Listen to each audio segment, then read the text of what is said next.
Bismillah. Assalamualaikum warahmatullahi wabarakatuh. Alhamdulillah dan katsiran thayyiban mubarakan fi kama yuhibbu rabbuna wa yarda.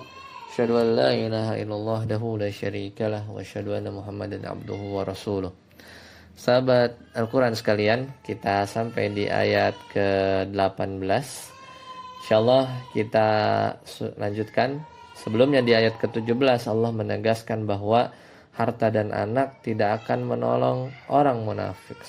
Dan sekarang Allah menggambarkan puncak, ya, di mana ya di hadapan Allah nanti mereka bagaimana kesudahannya di hari kiamat. Allah Ta'ala berfirman, A'udzu billahi minasyaitonir rajim. Yauma yab'atsuhumullahu jami'an fayahlifuna lahu kama yahlifuna lakum wa yahsabuna annahum ala syai' ala innahum humul kadibun. Ya, jadi ada satu peristiwa yang sangat ajaib di sini. Jadi orang munafik setelah mereka mati, setelah dibangkitkan dan setelah melihat dahsyatnya kiamat, mereka masih bisa berani berbohong, bahkan bersumpah palsu di hadapan Allah Subhanahu wa taala. Jadi ini puncak kelancangan mereka di hadapan Allah pada hari kiamat. Allah memulai firman Allah Ta'ala, Yauma yab'atsuhumullahu jami'a. Pada hari ketika Allah membangkitkan mereka semua, orang-orang munafik. Al-Imam At-Tabari menegaskan bahwa kebangkitan ini adalah kebangkitan fisik secara nyata dari kubur mereka. Dan mereka bangkit dalam keadaan hidup dengan raga yang sama seperti di dunia untuk menerima balasan. Dan makna kata jami'an, Imam Ibnu Ashur menjelaskan bahwa semuanya, jadi menunjukkan bahwa nggak ada satupun dari bagian tubuh orang-orang munafik ini yang nggak dibangkitkan. Allah akan mengumpulkan mereka dalam satu keadaan di mana kehinaannya itu sama. Yauma yab'atsuhumullahu jami'an, pada hari di mana ya ancaman azab di ayat sebelumnya itu, dan ini adalah hari eksekusi atas sumpah palsu yang mereka lakukan. Fayahlifuna lahu kama yahlifuna lakum, nanti di hari kebangkitan pun ya, lalu mereka bersumpah kepada Allah sebagaimana mereka bersumpah kepadamu. Jadi ini memang sudah sering bohong sampai ke bawah-bawah juga di akhirat. Jadi refleks ya, mereka masih berani bersumpah palsu di hadapan Allah yang Maha Tahu. Dan Al-Imam Ibnu Ashur memberikan analisis psikologis yang tajam bahwa jiwa manusia itu keluar dari dunia ya, membawa karakter yang ia bentuk selama hidup. Karena di dunia mereka sudah sangat terlatih, bahkan dalam tanda kutip profesional, dalam bersumpah palsu untuk menyelamatkan diri. Nanti di akhirat ketika mereka sudah bingung harus menyelamatkan diri kemana, maka refleks, maka di hari kiamat lisan mereka bergerak ya untuk menggunakan taktik yang sama. Apa yang mereka sumpahkan? Summa lam takun fitnatuhum. Semisal Al-Imam Al-Qurtubi dan Al-Imam At-Tabari merujuk di surat Al-An'am ayat 23, di mana Allah Ta'ala berfirman, Summa lam takun fitnatuhum illa an qalu wallahi rabbuna ma kunna musyrikin. Ya.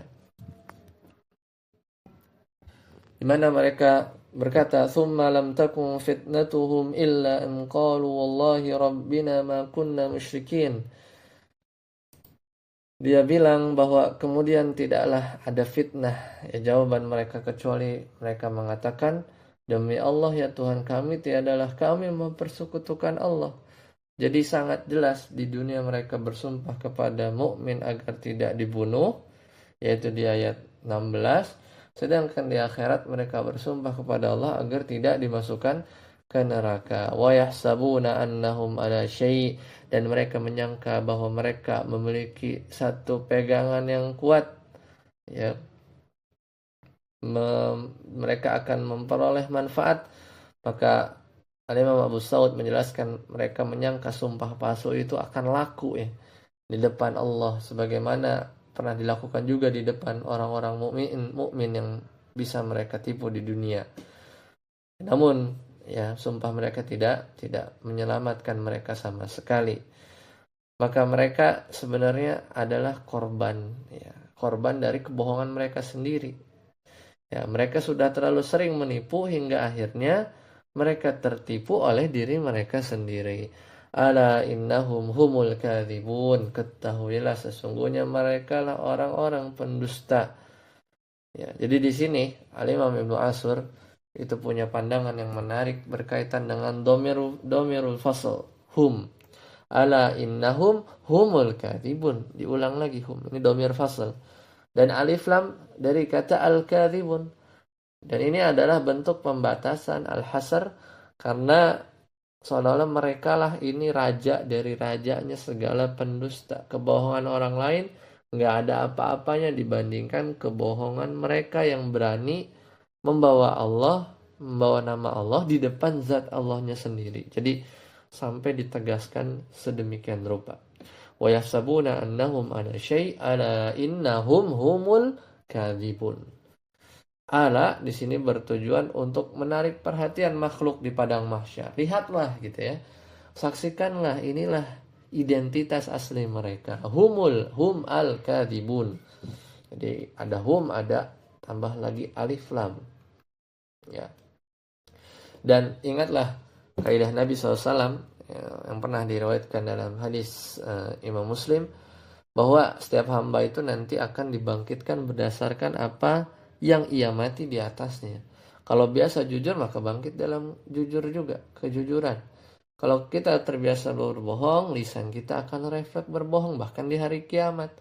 Dan ini memperingatkan kita bahwa supaya menyinkronkan hati dan lisan sekarang juga. Jangan sampai kita berbeda antara hati dan lisan. Maka nanti di ayat ke-19 istahwada alaihimus syaitanu fa'ansahum zikrullah. Nanti kita akan bahas, namun bayangkan betapa malunya ya tadabbur di ayat ini, betapa malunya kita jika di hari kiamat lisan kita masih coba berbohong ya di hadapan Sang Pencipta, sementara anggota tubuh kita yang lain memberikan kesaksian yang berbeda. Maka kejujuran adalah mahkota di dunia ini dan juga keselamatan kelak untuk kita di akhirat. Jangan sampai kita tukar kejujuran kita dengan sumpah palsu untuk sesuatu yang fana di dunia ini. Maka semoga Allah menggolongkan kita ke dalam orang-orang as-siddiqin, orang-orang yang jujur baik dalam ucapan atau niat. Fastabiqul khairat. Wassalamualaikum warahmatullahi wabarakatuh.